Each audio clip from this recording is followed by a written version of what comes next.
మీ red book implementation లో భాగంగా రేపు అసెంబ్లీలో ఉన్నాయి కదా చంద్రబాబు నాయుడు గారు, రేపు అసెంబ్లీలో వైసీపీ వాళ్ళు సామాన్య ప్రజలు ఏ గుళ్ళకు వెళ్ళొద్దని ఒక చట్టం చేయండి. చంద్రబాబు నాయుడు గారు ఒక చట్టం చేయండి. సామాన్య ప్రజలు ఎందుకు గానీ అక్క, సామాన్య ప్రజలు పక్కన పెట్టి గానీ రేపు అసెంబ్లీ జరుగుతుంది కదా, అసెంబ్లీ సెక్షన్ మీరు పీకేదేదో రేపు వెళ్ళి పేకండి. అక్కడికి వెళ్ళి పేకండి. ఇక్కడ కూర్చొని ఈ మొదటి మాటలు మాట్లాడడం కాదు.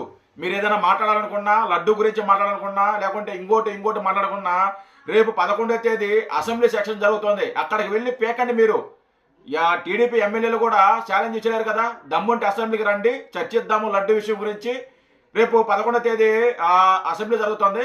11వ తేదీ 11 మందిని తీసుకొని 11 గంటలకి రేపు అసెంబ్లీకి రండి, మాట్లాడుకుందాం అని ఛాలెంజ్ ఇచ్చినారు కదా. మీకు దమ్ముంటే, మీ అన్నగా దమ్ముంటే, మీ అన్నగా ధైర్యం ఉంటే పోయి అసెంబ్లీకి పోయి మాట్లాడమనండి. అక్కడే తెలుసుకోండి ఏందో, అసెంబ్లీలో తెలుసుకోండి. ప్రజలు కూడా చూస్తారు కదా, రికార్డు కదా. అక్కడికి వెళ్ళి మాట్లాడుకోండి.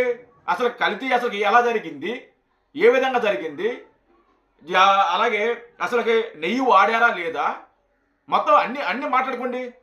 మీరు అంటే నేను అడిగేది ఏంటంటే అక్క, రజనీ అక్క, ఒకటే అక్క, నేను చెప్పేది ఏంటంటే ఇప్పుడు సిట్టు ఛార్జ్షీట్ ఫైల్ చేసింది, కొవ్వు పదార్థాలు ఏమి కలవలేదు, చంద్రబాబు నాయుడు గారు కావాలని ఒక దుష్ప్రచారం చేస్తున్నారు అని చెప్పేసి మీరు మాట్లాడుతున్నారు. అదే సిట్టు అదే రిపోర్ట్లో అసలు నెయ్యే వాడలేదు, రకరకాల కెమికల్స్ తీసుకొచ్చి దాన్ని వాడారు. ఆవులు లేవు,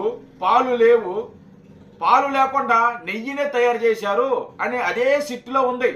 అంటే మీకు కొవ్వులు కలవపోయినా పర్లేదు, ఓకే, మంచి విషయం, సంతోషమే. కలవలేదు, ఓకే.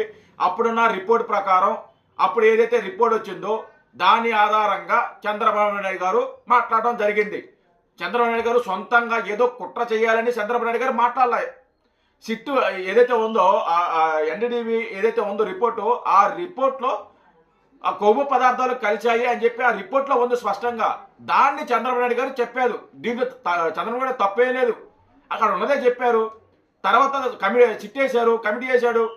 ఆ సిబిఐ రిపోర్ట్ ఇచ్చింది, కొవ్వులు కలవలేదు అని చెప్పి ఇచ్చింది. ఓకే, మంచిది, సరే, కొవ్వులకు పక్కన పెట్టండి. అదే రిపోర్ట్లో ఉన్నాయి కదా మిగతాది, అసలు నెయ్యే లేదని చెప్పి దాని గురించి మాట్లాడేందుకు, దాని గురించి రేపు పొద్దున మీకు దమ్ము ధైర్యం ఉంటే రేపు పొద్దున మీరు అసెంబ్లీకి వెళ్ళి అసెంబ్లీలో మాట్లాడండి. అసెంబ్లీలో అసలు రేపు మొత్తం అసలుకే సెక్షన్, అసెంబ్లీ సెక్షన్ ఏదైతే ఉందో ఆ సెక్షన్ ఎన్ని రోజులు జరగద్దో మొత్తం లడ్డు గురించి డిస్కషన్ చేయండి. వేరేది ఏమి వద్దు. అసలుకి మీరు నెయ్యి అంటే మీరు ఎవరుగా టెండర్లు ఇచ్చారు, నెయ్యి ఎక్కడ కొనుగోలు చేశారు, దాంట్లో ఏమేమి కలిపారు, లేదా దాంట్లో ఏమి కలవలేదు, వాట్ ఎవర్ ఏదైనా కానీ 11 మంది ఎమ్మెల్యేలు ఉన్నారు. మీ అన్నకి దమ్ము ధైర్యం ఉంటే రేపు అసెంబ్లీకి వెళ్ళి దీని మీద చర్చించండి, దీని మీద మాట్లాడండి. ఎక్కడ కూర్చొని పనికి మాలిన మాట్లాడడం కదక్క, సైబరాబాద్ మొక్క, రజనీ అక్క, నీకే చెప్తున్నా. దమ్ము ధైర్యం ఉంటే రేపు అసెంబ్లీకి వెళ్ళి మాట్లాడండి. ఇక్కడ ఉండి మాట్లాడడం కాదు. చేసింది పనికి మాలిన పని, చేసింది వ్యవహారమే, చండాల వ్యవహారం. దాన్ని మళ్ళీ సమర్థించుకోవటం, ఎంతకాడికి కొవ్వులు కలవలేదు అని చెప్పి అది చెప్తున్నారు. కానీ అసలు అక్కడ నెయ్యే లేదు, దాని గురించి చెప్పడం లేదు. మీరు ఎవరు కూడా దాని గురించి మాట్లాడడం లేదు. అంటే రసాయనాలతో నెయ్యి తయారు చేస్తే అది స్వామివారికి ఇచ్చేస్తే అది ఓకేనా? అది సంతోషమా? ఇక్కడ కొవ్వులు కలిసిందా లేదా పాయింట్ కాదు, ఇది పాయింట్ కాదు అసలు అక్క. అసలు కల్తీ జరిగిందా లేదా, ఇదే పాయింట్. కల్తీ జరిగిందా లేదా? కల్తీ జరిగింది. అది ఏ రకంగా సరే, అది ఏ విధంగా అయినా సరే కల్తీ జరిగింది, తప్పు జరిగిన మాట వాస్తవం. సిట్టు కూడా అదే చెప్పింది. సిట్టే కాదు, నేషనల్ మీడియా కూడా ఇదే కూస్తుంది. నేషనల్ మీడియా అంతా కూడా మిమ్మల్ని ఉత్తికారేస్తున్నారు. దాని గురించి సమర్థించుకునే తుప్పు లేదు మీకు. మీరు వచ్చి ఇప్పుడు మొదటి మాట్లాడుతున్నారు. దాన్ని డైవర్ట్ చేయడానికి అంబటి రాంబాబు లాంటి యదవలను తీసుకొచ్చి చంద్రబాబు గారిని దూషించేది, జోగి రమేష్ లాంటి యదవలను తీసుకొచ్చేది, వాళ్ళ చేత దూషించేది. నువ్వు ఆ రోజు టెంపుల్కి వెళ్ళావు, అక్కడికి వెళ్ళి అక్కడున్న భక్తుల్ని రెచ్చగొట్టే విధంగా నువ్వు ప్రవర్తించావు. అందుకే నీ మీద నిరసన తెలియజేశారు. దానికి ప్రెస్ మీట్ పెట్టి నా మీద దాడి చేస్తున్నారు.